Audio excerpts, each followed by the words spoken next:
ব্রহ্মই সৃষ্টির শেষ রহস্য নয়, ব্রহ্ম থেকেও বড় রহস্য রয়েছে। এবার তোমাকে যেতে হবে, জানতে হবে এই সুবিশাল সৃষ্টির রহস্য।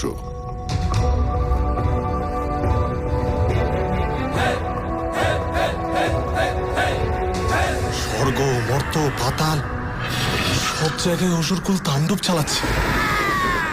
যখনই সৃষ্টি হয়েছে বিপন্ন, জগৎ সংসারকে উদ্ধার করতে অবতীর্ণ হয়েছেন স্বয়ং আত্মা শক্তি মহামায়া।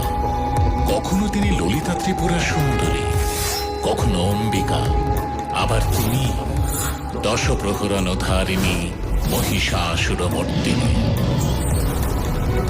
আনন্দময়ী ওই দুর্ধর নাশিনী দুর্মুখ ঘাটিনী সুরবরদা।